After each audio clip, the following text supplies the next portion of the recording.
नमस्कार दोस्तों, आप सभी का स्वागत है आज के हिंदी की ये प्रैक्टिस सेट नंबर 17 में, जो आपके यूपी पुलिस, यूपीएसआई और लेखपाल तथा जिस भी एग्ज़ाम में आपके हिंदी आती है उसके लिए यह क्लास आपकी रामबाण साबित होने वाली है।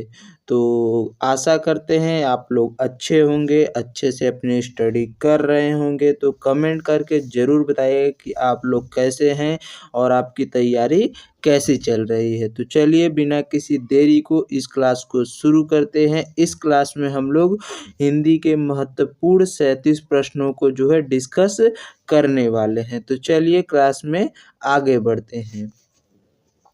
आज का हमारा पहला प्रश्न है कि जो विसर्ग है उसका उच्चारण स्थान क्या है। तो विसर्ग का उच्चारण स्थान क्या, कंठ है, ओष्ठ है, तालव्य है या फिर अनुनासिक है। तो बात करें विसर्ग, तो विसर्ग को कहाँ से उच्चारित किया जाता है। तो विसर्ग जो है कंठ से उच्चारित किया जाता है। कंठ से और क्या क्या, तो कंठ से क वर्ग तथा विसर्ग आ और ह जो है वो उच्चारित होते हैं। क्या क्या, आ और ह तथा विसर्ग जो है वह कंठ से जो है उच्चारित होता है। कंठ से और क्या उच्चारित होता है, तो कंठ से क वर्ग के साथ जो है कौन से, क वर्ग और जो है आ और ह तथा विसर्ग जो है कंठ से उच्चारित होते हैं। वही बात करें अनुनासिक कौन कौन से होते हैं, तो अनुनासिक जो है वो अनुनासिक सभी वर्ग का जो पंचम वर्ण होता है, कौन सा, अंग अह जो होता है, अह जो होता है वो अनुनासिक से और सभी वर्ग के जो है पंचम वर्ण अनुनासिक से उच्चारित होते हैं। इसी के साथ अगले प्रश्न की तरफ बढ़ जाते हैं। अगला प्रश्न हमारा है, किस वाक्य में विराम चिन्ह का उपयोग नहीं है। यानी ऐसा कौन सा वाक्य है जिसमें विराम चिन्ह का उपयोग नहीं है। तो क्या, मैं मनुष्य में मानव देखना चाहता हूँ, या फिर वह दूर से खाली विराम बहुत दूर आ रहा है, वह दूर से बहुत दूर से आ रहा है, या फिर सुनो सुनो वह गा रही है, या प्रिय महाशय मैं आपका आभारी हूँ। इसमें कौन सा वाक्य है जिसमें विराम चिन्ह का उचित उपयोग नहीं है। उचित उपयोग की बात करें तो जो ऑप्शन नंबर बी है, वह दूर से बहुत दूर से आ रहा है, इसमें जो है उचित विराम चिन्ह का उपयोग नहीं किया गया है। क्या है, उचित विराम चिन्ह का उपयोग इसमें जो है वो नहीं है। किसमें, वह दूर से बहुत दूर से आ रहा है, इसमें जो है उचित विराम चिन्ह का उपयोग नहीं किया गया है। नहीं, ये सही है, एक सेकेंड, यहाँ पर हमने गलत बताया आपको। क्या, ऑप्शन नंबर बी तो सही है, ऑप्शन नंबर ए भी सही है, लेकिन ऑप्शन नंबर जो आपका देखिए यहाँ पर सी है, कौन सा, सी गलत है। सुनो सुनो यहाँ पर दोनों जगह नहीं रहेगा। सुनो सुनो वह गा रही, ये गलत है। और प्रिय महाशय के बाद जो है विस्मयादि बोधक चिन्ह का उपयोग होगा। तो ऑप्शन नंबर बी, सी और डी जो है दोनों राइट हो जाएंगे। इसी के साथ अगले प्रश्न की तरफ बढ़ जाते हैं। अगला प्रश्न हमारा है कि निम्नलिखित में से कौन सा शुद्ध शब्द है। तो शुद्ध शब्द की बात की जाए तो इनमें से कौन सा शब्द है जो शुद्ध है। क्या दुर्भी संधि है, या फिर दुराभी संधि है, या फिर दुर्भी संधि है, या फिर दुर्भिन संधि है। तो इसमें से कौन सा जो है वह शुद्ध वर्तनी का शब्द है। तो यानी शुद्ध शब्द इसमें से कौन सा है आपको वो बताना है। तो शुद्ध शब्द की बात करें तो दूर संधि जो है वह ऑप्शन नंबर ए राइट हो जाएगा। यहाँ पर दूरा संधि तो रा तो होगा नहीं, और यहाँ पर क्या है, दूर संधि, ये जो बड़ी ई की मात्रा है तो बड़ी ई की मात्रा तो होती नहीं है। और वही बात कर ले जो आप यहाँ पर र है, उड़नतुआ र, ये तो यहाँ पर प्रयोग किया गया, ये जो गलत है। तो कौन सा हो जाएगा, ऑप्शन नंबर ए जो है वो राइट हो जाएगा। अगर आपसे और कोई जैसे जो आपको पूछ ले कि जैसे आपका आच्छादन में जैसे आपको पूछ लेते हैं कि आच्छादन कौन सा होगा, तो जैसे आपको लिख दिए आच्छादन। तो आच्छादन ये क्या सही है या फिर गलत है? तो ये आच्छादन जो है गलत है। इसको सही की बात की जाए तो कौन सा हो जाएगा? तो अच्छादन हो जाएगा। क्या हो जाएगा? कौन सा? फिर आधा च फिर छा फिर द, ये वाला हो जाएगा अच्छादन। ये वाला जो है राइट होता है, ये अच्छादन जो है गलत होता है। उसी प्रकार आप लोग जैसे लौहार होता है, कहीं कहीं पर आपको आता है कि लौहार सही है या फिर लोहार सही है। तो लौहार तो गलत है, लोहार होता है। क्या होता है? लोहार होता है। लौहार नहीं, लोहार जो है शब्द वो सही होता है। इसी के साथ अगले प्रश्न की तरफ बढ़ जाते हैं। अगला प्रश्न हमारा है कि वह यौवन में परिश्रम करता रहा, वाक्य में रेखांकित पद कौन सा है? तो वह यौवन, यहाँ पर जो यौवन शब्द है या रेखांकित नहीं, कामा में दिया गया है, यूनिट कामा में। तो यौवन जो शब्द है इसमें परिश्रम करता रहा, जो वह यौवन में परिश्रम करता रहा, वाक्य में रेखांकित जो पद है वो है क्या? विशेषण है, संज्ञा है, क्रिया विशेषण है तो या फिर क्रिया है। तो कब परिश्रम करता रहा? यौवन में परिश्रम करता रहा। तो यौवन एक जो है संज्ञा शब्द है। क्या है? संज्ञा शब्द है। ये कोई जो विशेषता किसी की बता रहा है नहीं, ये कैसा कुछ भी गुण या स्थान कुछ किसी की विशेषता तो नहीं बता रहा, तो ये विशेषण तो नहीं होगा। यौवन का मतलब जैसे यौवन एक तरह का क्या है? जैसे उसकी जवानी क्या है? जवान अवस्था है। तो यौवन क्या होता है? अवस्था का प्रकार होता है। तो क्या है? एक संज्ञा है। जैसे अगर जवानी या बुढ़ापा होता तो जवानी में, तो कब परिश्रम कर किस में परिश्रम कर रहा होता? जवानी में या फिर बुढ़ापा में। ये सब क्या है? संज्ञा शब्द हैं। कैसे शब्द हैं? संज्ञा शब्द हैं। क्रिया में विशेषण क्या होता है? जो क्रिया की विशेषता बताता है। और क्रिया क्या होता है? जिसे किसी कार्य के होने का पता चलता है, वो क्रिया शब्द होते हैं। इसी के साथ अगले प्रश्न की तरफ बढ़ जाते हैं। तो अगला प्रश्न हमारा है कि संकेतवाचक सर्वनाम किसे कहते हैं? अगर संकेतवाचक सर्वनाम की बात की जाए तो क्या संबंधवाचक सर्वनाम को कहते हैं, निश्चयवाचक सर्वनाम को कहते हैं, प्रश्नवाचक सर्वनाम या फिर अनिश्चयवाचक सर्वनाम को कहते हैं? तो संकेतवाचक सर्वनाम की बात की जाए तो निश्चयवाचक जो सर्वनाम है इसको संकेतवाचक सर्वनाम भी कहते हैं, जिसमें इसमें वह, यह, कौन कौन से शब्द आते हैं? वह हो गया, यह हो गया। तो इसके क्या होता है? संकेत। वह आप उंगली दिखाकर बताते हैं ना, वह हो गया, यह हो गया, यह मेरी कलम है, वह मेरी कलम है। तो इसमें क्या होता है? संकेत दिखाकर बताया जाता है। तो ये क्या होता है? इसको निश्चयवाचक सर्वनाम को संकेतवाचक सर्वनाम भी कहते हैं। इसी के साथ अगले प्रश्न की तरफ बढ़ जाते हैं।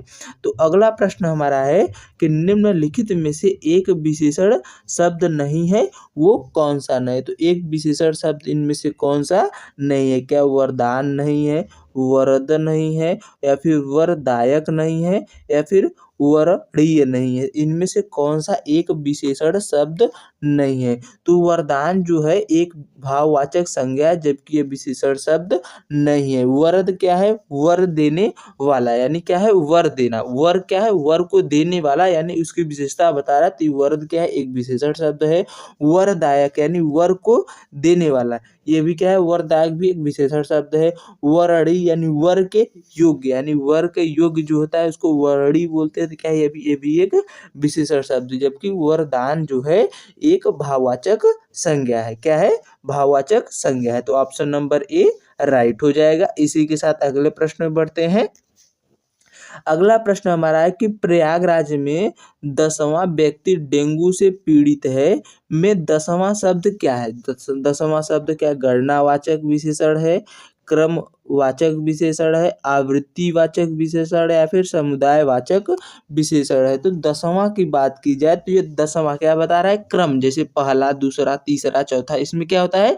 हम अपने क्रम को बताते हैं। तो ये कैसा हो गया? क्रमवाचक विशेषण, यानी किसकी विशेषता बता रहा है? क्रम, यानी कौन से नंबर का है? तो क्रम की विशेषता बता रहा है। कौन से क्रम का है? तो यहाँ पर क्या हो जाएगा? क्रमवाचक विशेषण हो जाता है। गणनावाचक में जैसे 1, 2, 3, 4 ये सब क्या है? 1, 2, 3, 4 ये सब क्या है? ये सब गणनावाचक। आवृत्तिवाचक में जैसे 2 गुना, 3 गुना, 4 गुना, ये सब क्या है? आवृत्तिवाचक है। 2 गुना हो गया, 3 गुना हो गया, क्या? 3 गुना, तिगुना जिसको बोलते हैं 3 गुना हो गया। और वहीं अगर समुदायवाचक में आ जाए जैसे दोनों, तीनों, चारों, ये सब क्या होते हैं? समुदायवाचक। जैसे दोनों हो गया, चारों हो गया, ये सब क्या है? समुदायवाचक जो है विशेषण के शब्द हैं। तो आशा करते हैं यहाँ तक का आपको पॉइंट क्लियर हो गया होगा। इसी के साथ अगले प्रश्न की तरफ बढ़ जाते हैं। अगला प्रश्न हमारा है कि पंडित जी हवन करा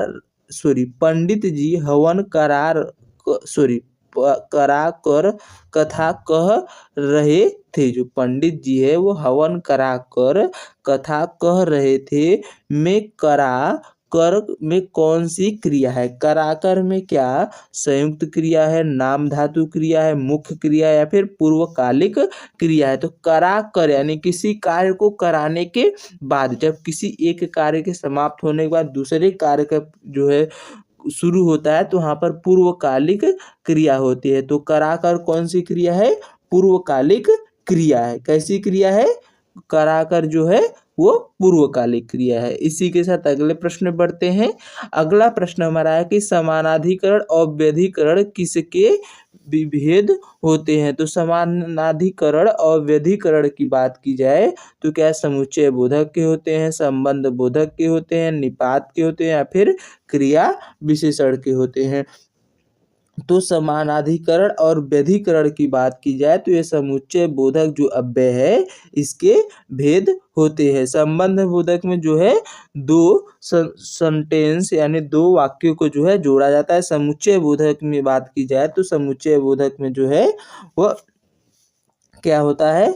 दो शब्दों या सर्वनामों को जो है सब संज्ञा या सर्वनाम को जोड़ा जाता है। निपात में जो है ही यानी जोर देकर, जब जो है ये मुख्य जो है अव्यय नहीं है लेकिन एक अव्यय के रूप में जो रखा जाता है, इसमें जो है किसी सेंटेंस पर जोर दिया जाता है और ही शब्द जो है उसका प्रयोग किया जाता है। वहीं क्रिया विशेषण में बात करें तो क्रिया की विशेषता बताती है। जो समुच्चय बोधक है इसके दो रूप हैं। कौन कौन से हैं? एक आपका जो है समानाधिकरण है, एक व्यधिकरण है। समानाधिकरण में जो संयोजक, समानाधिकरण वियोजक है, विरोध है और परिणामवाचक है। वहीं व्यधिकरण में बात करें कारण, उद्देश्य, संकेत और स्वरूप होता है। इसी के साथ अगले प्रश्न की तरफ बढ़ जाते हैं।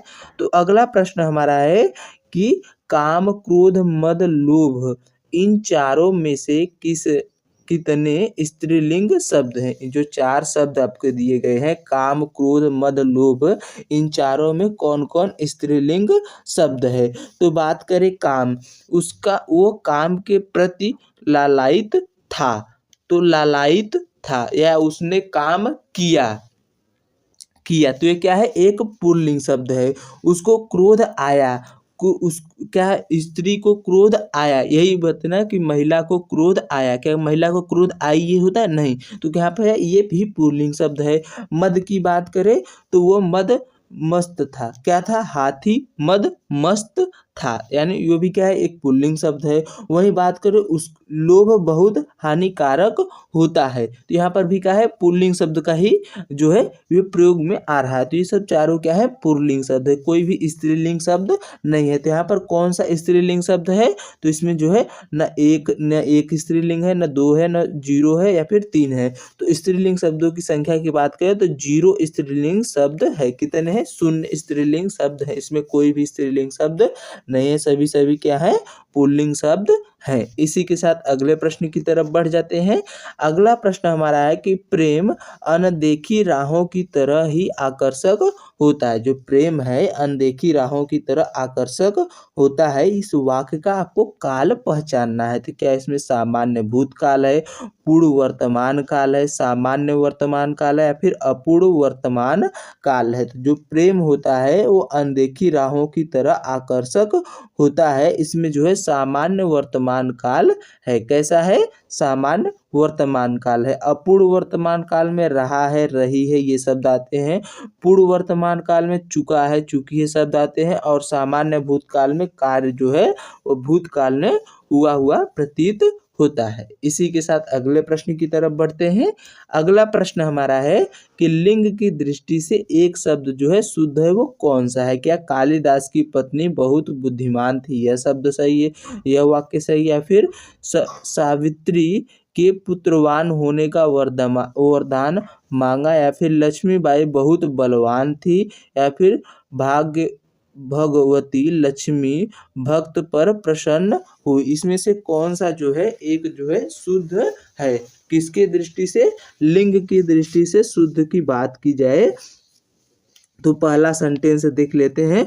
तो कालिदास की पत्नी बहुत बुद्धिमान नहीं, बुद्धिमती, क्योंकि यह पत्नी है तो पत्नी के लिए क्या हो जाएगा? बुद्धिमान की जगह क्या हो जाएगा? बुद्धिमती शब्द का प्रयोग होगा। कौन सा शब्द का? बुद्धिमती जो शब्द है इसका जो है वो स्त्रीलिंग में प्रयोग होता है। तो ये सेंटेंस आपका गलत है। किसकी दृष्टि से? लिंग की दृष्टि से। दूसरे की बात करें तो सावित्री के पुत्र के होने का वरदान मांगा। तो पुत्र के होने का नहीं, पुत्र, सावित्री ने पुत्र होने का वरदान मांगा। किसका मांगा? पुत्र के नहीं, कि पुत्र सावित्री ने किसका वरदान मांगा? तो सावित्री ने पुत्र का वरदान मांगा। तो यहाँ पर क्या होगा? ने का प्रयोग होगा। यहाँ पर जो है ये सावित्री ने पुत्रवान होने का वरदान मांगा। तो किसका वरदान मांगा? जो है सावित्री ने पुत्र का, यहाँ पर पुत्रवान नहीं, पुत्र का वरदान मांगा। तो कौन सा सही हो जाएगा? ये भी आपका लिंग के दृष्टि से गलत हो जाएगा। वहीं जो है अगला वाक्य है कि लक्ष्मीबाई बहुत बलवान नहीं। यहाँ पर बलवान नहीं होगा, यहाँ पर क्या होगा? बलवती थी। क्या थी? बलवती। यहाँ पर क्या हो जाएगा? बलवती। लक्ष्मीबाई बहुत बलवती थी। और चौथा सेंटेंस आपका है भगवती लक्ष्मी भक्त पर प्रसन्न हुई। यह पूरी तरह से सही है। तो आपका कौन सा ऑप्शन सही हो जाएगा? तो ऑप्शन नंबर डी जो है वो राइट हो जाएगा। इसी के साथ अगले प्रश्न की तरफ बढ़ जाते हैं। तो अगला प्रश्न हमारा है कि ठीक समय पर आ जाना जो है कौन सा कारक है? इसमें आपको कारक बताना है कि ठीक समय पे आ जाना जो सेंटेंस है इसमें कारक क्या? कर्म कारक है, करण कारक है, संप्रदान कारक है, या फिर अधिकरण कारक है। तो ठीक समय पर आ जाना, जब किसी समय किसी के बाद कहीं पर आने की बात होती है, नहीं जो है ठीक समय पर, यहाँ पर कौन सी विभक्ति का प्रयोग हुआ? तो पर। तो पर कौन से विभक्ति में होता है? तो अधिकरण जो है उसमें में और पर जो है विभक्ति का प्रयोग होता है। तो इसमें कौन सी विभक्ति लगी है या कौन सा कारक है? तो अधिकरण कारक का प्रयोग हुआ है। कौन सा कारक का प्रयोग हुआ है?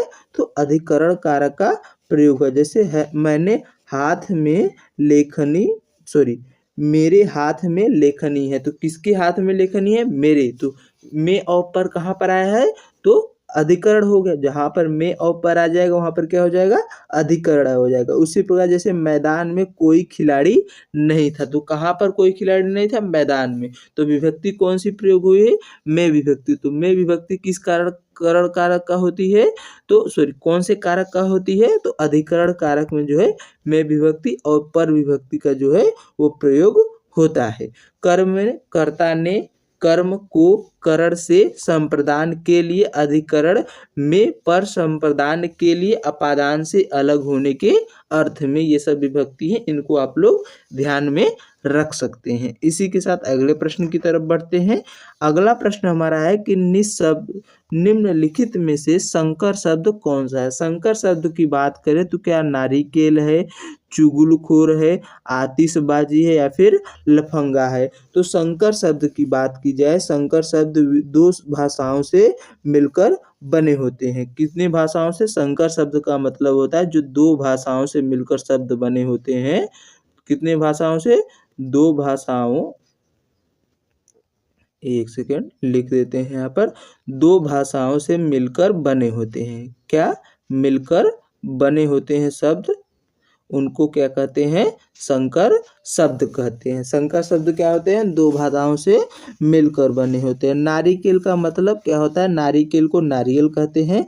चुगलखोर की बात करें तो चुगल और खोर दो अलग अलग भाषाओं से मिलकर बना हुआ है। तो ऑप्शन नंबर बी जो है यही राइट हो जाएगा। चुगलखोर क्या है? एक संकर शब्द है। वहीं आतिशबाजी की बात करें तो यह भी है सिंगल शब्द है, आतिशबाजी। वहीं लफंगा भी क्या है? सिंपल शब्द है। तो संकर शब्द कौन सा है? चुगलखोर खो रहे। इसी के साथ अगले प्रश्न की तरफ बढ़ते हैं। अगला प्रश्न हमारा है कि निम्नलिखित शब्दों में से किसमें उपसर्ग का निर्देशन अशुद्ध है, यानी उपसर्ग जो है वो अशुद्ध, उपसर्ग का जो है निर्देशन जो है वो अशुद्ध है। तो कौन से शब्द में है? क्या निम्न प्लस अज्जलित में निज्जलित हो जाएगा, या फिर नी प्लस खरा से निखरा हो जाएगा, या फिर अध प्लस सेरा से अधसेरा हो जाएगा, या फिर उत प्लस ग्रीव से उद्गीव हो जाए, सॉरी, उत प्लस ग्रीव से क्या हो जाएगा? उघीव हो जाएगा। तो इसमें से कौन सा शब्द जो है अशुद्ध है? तो अशुद्ध शब्द की बात करें तो जो आपका पहला ही शब्द है, एक सेकेंड, पहला शब्द ही आपका जो है वो अशुद्ध है। कौन सा शब्द अशुद्ध है? तो पहला ही शब्द निम्न प्लस अज्जित जो है ये शब्द क्या हो जाएगा? इसका जो बात करें तो इसका क्या बनेगा? तो इसका जो होगा निम्न प्लस अज्जित नहीं, नि प्लस, यहाँ पर नि क्या बन, किस तरह इसका विच्छेद होगा? नी प्लस मस्जिद होगा। क्या होगा? नी प्लस मस्जिद जो होगा वो सब मस्जिद जो होगा इस प्रकार जो है इसका विच्छेदन होगा। किस प्रकार होगा? नी प्लस मस्जिद, निम प्लस मस्जिद नहीं होगा। तो ऑप्शन नंबर ए ही इसका जो है गलत है। तो प्रश्न के अनुसार ये जो है राइट हो जाएगा, बाकी सभी जो है वो सही है। इसी के साथ अगले प्रश्न की तरफ बढ़ जाते हैं। तो अगला प्रश्न हमारा है कि निम्न में से प्रत्यय रहित शब्द कौन है, यानी किस शब्द में जो है प्रत्यय का उपयोग नहीं किया गया है। तो प्रत्यय क्या होते हैं? शब्द के अंत में जोड़कर जो है उसका अर्थ परिवर्तन का कार्य करते हैं। तो दर्शनीय, दर्शनीय की बात करें तो क्या है? इसमें अनीय प्रत्यय जुड़ा है। कौन सा प्रत्यय जुड़ा है? तो दर्शनीय में जो है अनीय प्रत्यय, दर्शन प्लस अनीय जोड़ देंगे तो दर्शनीय हो जाएगा। दुर्गुण की बात करें तो दुर प्लस गुड़, ये किसका हो जाएगा? दुर प्लस गुड़, यानी यहाँ पर क्या है? यहाँ पर उपसर्ग जुड़ा है। कौन सा उपसर्ग? तो दुर उपसर्ग। तो ऑप्शन नंबर बी ही राइट हो जाएगा। उसी प्रकार भिक्षुक की बात करें तो भिक्षुक में जो है कौन सा प्रत्यय जुड़ा है? तो यहाँ पर उक जो है प्रत्यय, भिक्ष यानी भिक्ष प्लस उक जो है प्रत्यय यहाँ पर जुड़ा हुआ है। कर्तव्य की बात करें तो यहाँ पर तव्य प्रत्यय जो है वो कर्तव्य, कर्तव्य यानी क प्लस तव्य जो है, कर प्लस तव्य जो है यहाँ पर जुड़ा है। तो कर प्लस तव्य यानी दो शब्दों से मिलकर बना है। तो यहाँ पर कौन सा प्रत्यय है? तव्य, यानी किसमें प्रत्यय रहित है? तो दुर्गुण जो है यहाँ पर उपसर्ग जुड़ा है, यहाँ पर प्रत्यय का उपयोग नहीं है। तो ऑप्शन नंबर बी राइट हो जाएगा। इसी के साथ अगले प्रश्न में बढ़ते हैं। अगला प्रश्न हमारा है कि निम्नलिखित में से किस विकल्प में विलोम युग्म सही नहीं, यानी जो विलोम युग का शब्द है इसमें से चारों में से कौन सा सही नहीं है? क्या औचक और अक्षर नहीं सही है, औचक का विलोम अक्षर नहीं होता है, या फिर डावा डोल का अस्थिर होता है, या फिर छिड़कना का पुचकारना होता है, या फिर गाफिल का जो है खबरदार जो है विलोम होता है। तो इसमें आपका विलोम शब्द कौन सा सही नहीं है? तो डावा डोल जो होता है, डावा डोल यानी जो स्थिर नहीं रहता है, यानी जो हमेशा विचरण करता रहता है, तो डावा डोल का स्थिर हो जाएगा, विलोम क्या हो जाएगा? स्थिर हो जाएगा। यही ऑप्शन नंबर बी जो है आपका जो है युग्म सही नहीं। डावाडोल का क्या हो जाएगा? स्थिर। औचक का क्या हो जाएगा? अक्षर। औचक का मतलब यानी अक्सर, जो औचक यानी कभी कभी जो जिसको कह सकते हैं उसका अक्सर यानी हमेशा हो जाता है।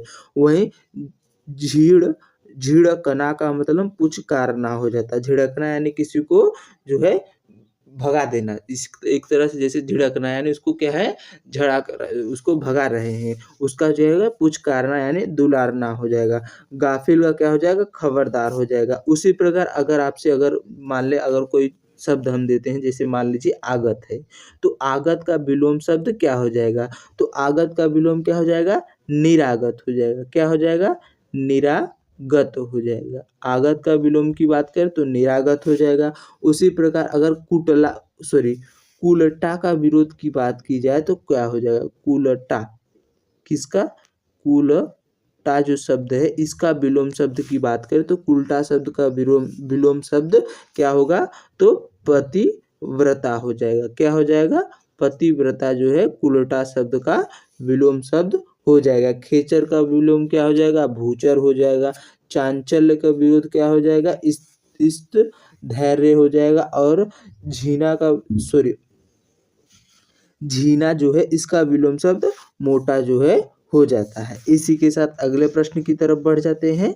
तो अगला प्रश्न हमारा है कि इनमें से एक शब्द जो है मछली का पर्यायवाची नहीं है, वो कौन सा शब्द है। तो मछली का पर्यायवाची शब्द इनमें से एक नहीं है, वो कौन सा शब्द है आपको बताना है। तो मछली का पर्यायवाची शब्द इन चारों में से एक शब्द जो है वो नहीं है। एक शब्द जो है मछली का पर्यायवाची नहीं, वो कौन सा, क्या मत्स्य नहीं है। एक सेकेंड, अरे यार ये तो हैंग करने लगा।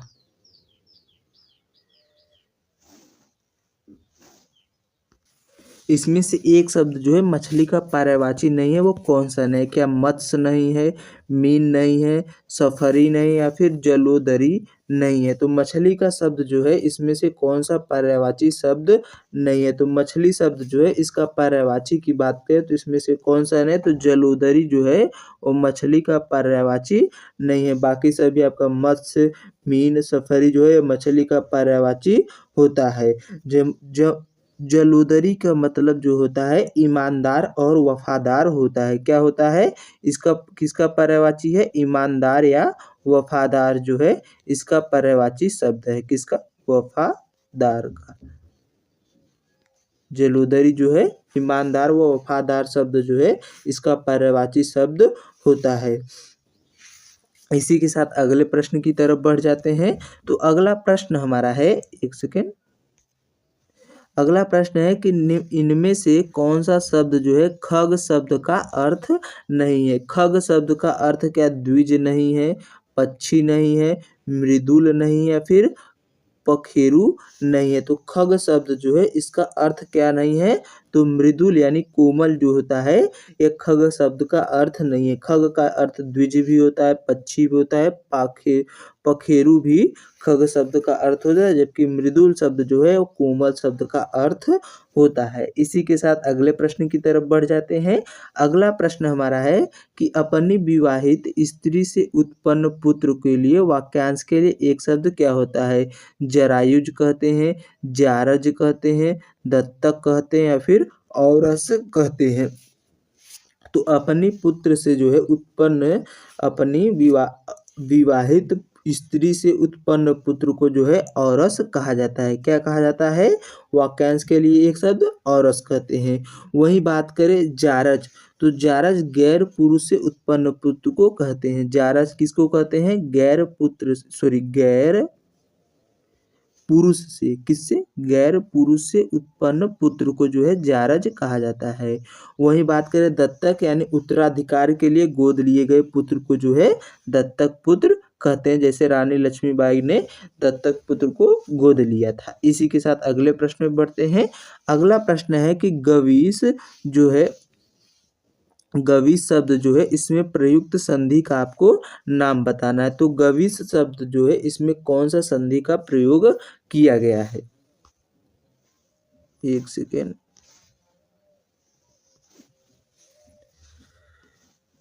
गवीश शब्द में बात करें तो कौन से संधि का जो है, एक सेकेंड यार ये हैंग कर रहा है थोड़ा सा।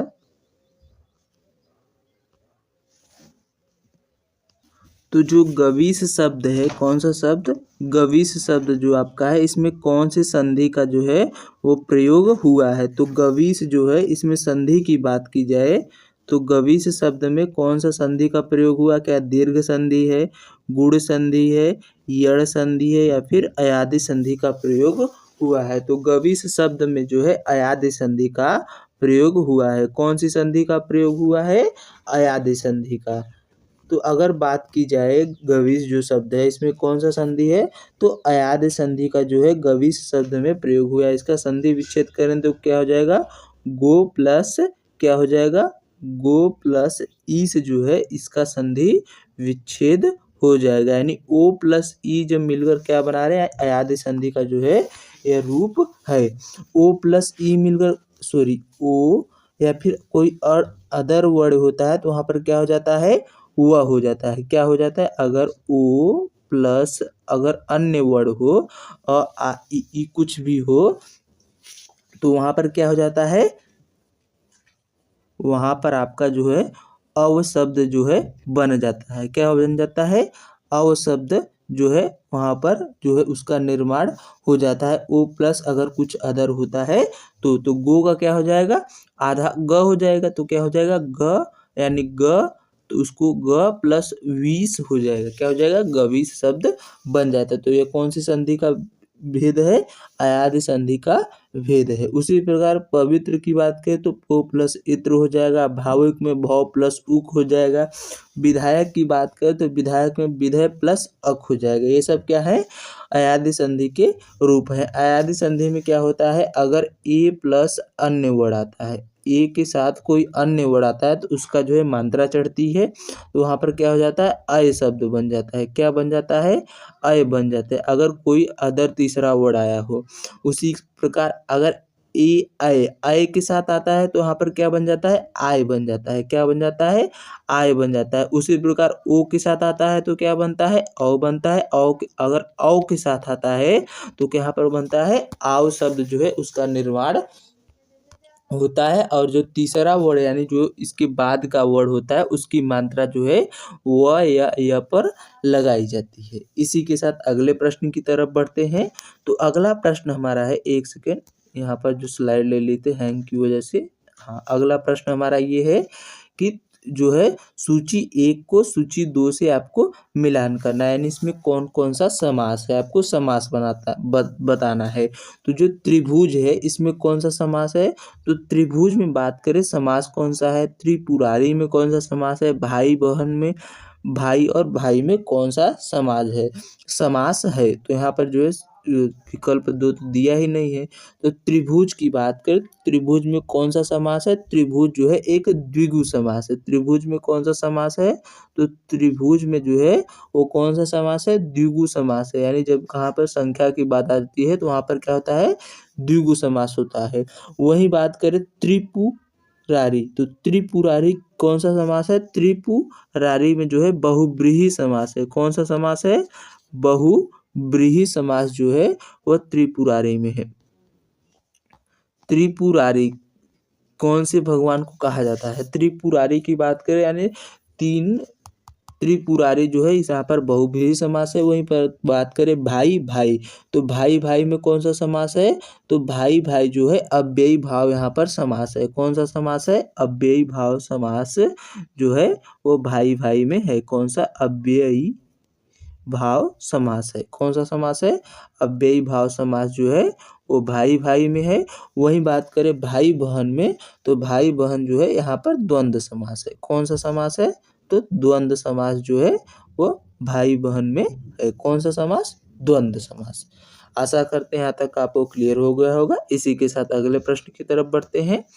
अगला प्रश्न हमारा है कि वाक्य में संयुक्त क्या वाक्य को संयुक्त वाक्य में परिवर्तन करें। जो आपका वाक्य दिया गया है इसको संयुक्त वाक्य में बदलना है। पढ़ने के अतिरिक्त वह लिखता भी है, इसको आपको संयुक्त वाक्य में बदलना है।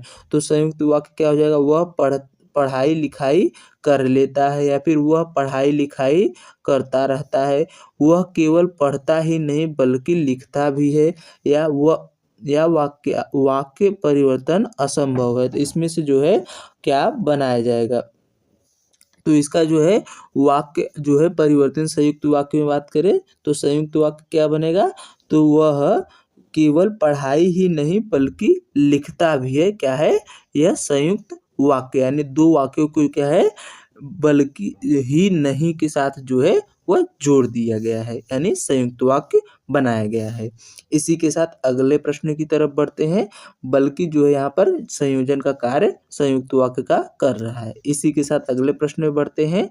अगला प्रश्न हमारा है कि निम्न वाक्यों में से शुद्ध वाक्य कौन सा है वो आपको बताना। तो शुद्ध वाक्य क्या, आकाशवाणी से समाचार प्रकाशित होता है यह है, या फिर माँ बच्चा दोनों ही गायब हो गए, या फिर भारत और नेपाल के बीच घोर संबंध है, या दीपावली की घटना अवश्य आना, यानी दीपावली की घटना पर अवश्य आना, ये शब्द सही है। तो बात करें शुद्ध वाक्य की, तो जो है पहले सेंटेंस को देखते हैं। तो आकाशवाणी से समाचार जो है प्रकाशित नहीं प्रसारित होते हैं। क्या होते हैं, प्रसारित होते हैं। जो समाचार हैं वो प्रसारित होते हैं, प्रकाशित नहीं होते हैं। क्या होते हैं? आकाशवाणी से समाचार प्रसारित होता है। उसी प्रकार माँ और बच्चा दोनों गायब हो गए। यह सेंटेंस आपका पूरी तरह से सही है, ऑप्शन नंबर बी। तीसरे सेंटेंस की बात करें तो भारत और नेपाल के बीच घोर संबंध नहीं होता है, घनिष्ठ संबंध होता है। घोर नहीं होगा, क्या हो जाएगा? घनिष्ठ संबंध है। किसके बीच? भारत और नेपाल के मध्य जो है वो घनिष्ठ संबंध है।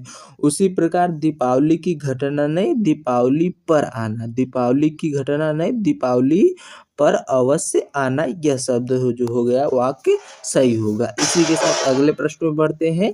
अगला प्रश्न हमारा है कि अगर विद्यार्थी खाली स्थान होंगे तो देश का भविष्य होगा। क्या होगा? तो इस आप जो खाली स्थान है इसमें आपको शब्द रखना है। तो अगर विद्यार्थी जो है आदर्शवादी होंगे तो देश का भविष्य जो है उज्जवल होगा। या फिर अगर विद्यार्थी अक्लमंद होंगे तो देश का भविष्य जो है तेज होगा।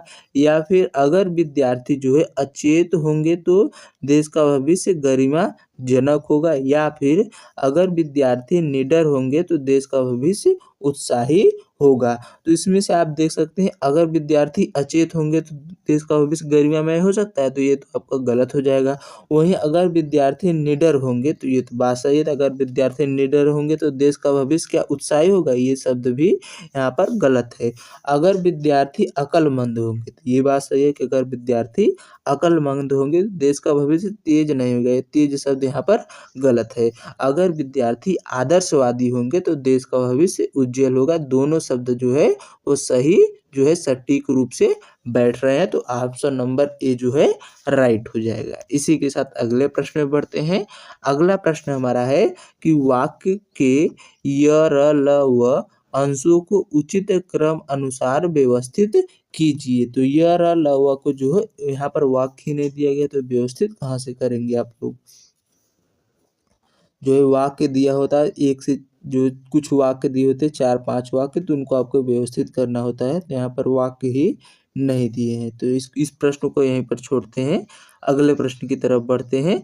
अगला प्रश्न हमारा है कि मंगल करनी कली मल हरणी तुलसी कथा रघुनाथ की में कौन सा छंद है? आपको छंद बताना है कि मंगल करनी कली मलहरणी तुलसी कथा रघुनाथ की जो उपयुक्त पंक्ति है इसमें कौन सा छंद का जो है प्रयोग किया गया? क्या इसमें चौपाई है, हरि गीतिका है, रोला है या फिर मालिनी है? तो बात करें चौपाई में 16 मात्राएं होती हैं, रोला में 11 और 13 का जो है वो प्रयोग होता है।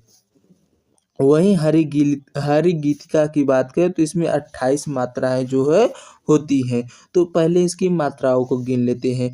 तो म में मंगल में क्या है? म में 2 हो गया, ग 1 और ल 1, तो 1 2 और 2 4 हो गया। यहाँ पर 4 5 6 7 7 हो गया।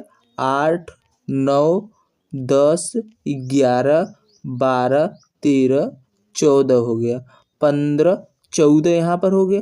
14 पहले में, दूसरे में 1 2 और 2 यानी 4 14 4 18 19 19 2 21 21 1 22 23 23 2 23 2 25 25 1 26 26 और 2 28 यानी कितने मात्राएं हैं? तो इसमें 28 मात्राएं। 28 मात्राएं किस में होती हैं? तो हरि गीतिका जो है इसमें 28 मात्राओं का प्रयोग होता है। तो इस जो है पंक्ति में किस छंद का प्रयोग हुआ है? तो हरि गीतिका जो है वो प्रयोग में लाया गया है। इसी के साथ अगले प्रश्न में बढ़ते हैं। अगला प्रश्न हमारा है कि आगे नदियां पड़ी अपार घोड़ा कैसे उतरे पार, जो पंक्ति में है कौन सा अलंकार है? आगे नदियां पड़ी अपार घोड़ा कैसे उतरे पार, जो ये पंक्ति है इसमें आपको अलंकार बताना है। क्या अतिशयोक्ति अलंकार है, उपमा अलंकार है, उत्प्रेक्षा अलंकार है या फिर अनुप्रास अलंकार है। तो इसमें अलंकार की बात करें तो अगर आपका उपमा होता तो सी सा सम सरी शब्द का प्रयोग होता, उत्प्रेक्षा में जनु मानो जानो और अनुप्रास में जो है शब्दों का जो है आवृत्ति होती है।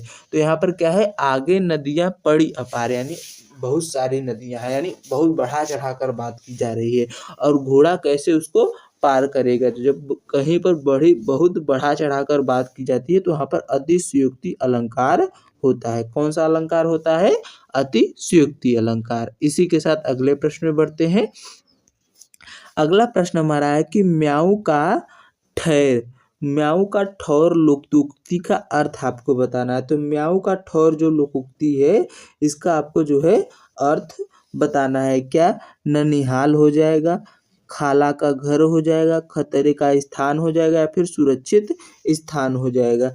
तो इसमें जो है इस लोकोक्ति का अर्थ की बात की जाए तो इस लोकोक्ति का अर्थ क्या हो जाएगा? म्याऊ का ठौर लोकोक्ति का अर्थ जो है, इसका अर्थ की बात करें तो इसका अर्थ जो हो जाएगा खतरे का स्थान हो जाएगा। क्या? म्याऊ का ठौर जो है इसका मतलब खतरे का स्थान होता है। क्या होता है? खतरे का स्थान होता है। इसी के साथ अगले प्रश्न में बढ़ते हैं। अगला प्रश्न हमारा है कि बरियां बीती बल गया। क्या? बरियां बीती बल गया, अस बुरा कमाया, पंक्तियों के रचनाकार कौन है? कि बरियां बीती बर गया, अस बुरा कमाया, हरि जिन छाड़े हाथ दे दिन नेड़ा आए। ये जो पंक्ति है इस पूरी पंक्ति के रचनाकार की अगर बात की जाए तो इसकी पंक्ति के कबीरदास ने लिखा है, रहीम ने लिखा है, सूरदास ने या फिर घनानंद ने। तो बरियां बीती बल गया, अस बुरा कमाए, ये जो है कबीरदास की पंक्ति है। किसकी है? कबीरदास जो है इनकी यह रचनाकार है। रचना किसकी, कौन से रचना की है? तो बीजक में जो है इसका वर्णन है। किसका जो है पंक्ति है? तो बीजक की है। इसी के साथ अगले प्रश्न में बढ़ते हैं। तो अगला प्रश्न हमारा है कि हुंकार काव्य संग्रह जो है के रचयिता कौन है? जो हुंकार काव्य संग्रह है इसकी रचना क्या मैथिली शरण गुप्त है, माखनलाल चतुर्वेदी है, नागार्जुन है या फिर रामधारी सिंह दिनकर है। तो हुंकार काव्य संग्रह के रचनाकार जो है रामधारी सिंह दिनकर जी हैं। इनके और रचनाओं की बात करें तो संस्कृति के 4 अध्याय हो गए, हारे का हरिनाम हो गया, अधैर्य की कवि हो गया और समय और सूर्य भी जो है इनका ही रचनाएं हैं। इसी के साथ अगले प्रश्न की तरफ बढ़ते हैं।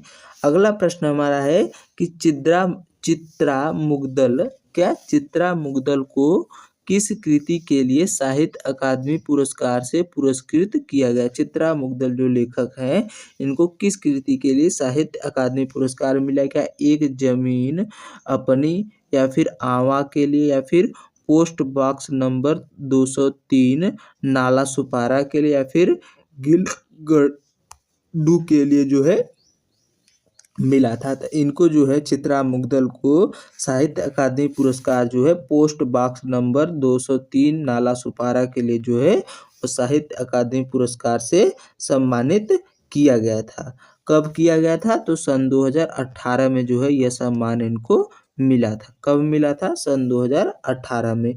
आवा के लिए जो है सन 2003 में जो है इनको व्यास सम्मान मिला था। कौन सा सम्मान मिला था? व्यास सम्मान जो है आवा के लिए जो है वह मिला था। इसी के साथ अगले प्रश्न में बढ़ते हैं। तो अगला प्रश्न हमारा है कि नाक का बाल होना मुहावरे का सही अर्थ क्या है? नाक का जो बाल है इसके लिए जो मुहावरा है इसका आपको सही अर्थ बताना। क्या? बहुत कष्ट में होना, अत्यधिक प्रिय होना, पालतू होना या फिर नाक की बीमारी होना। तो नाक का बाल जो है इसका जो है अर्थ आपको बताना है। तो नाक का बाल होना मतलब अत्यधिक प्रिय होना। क्या? अत्यधिक प्रिय होना होता है। इसी के साथ अगले प्रश्न में बढ़ते हैं।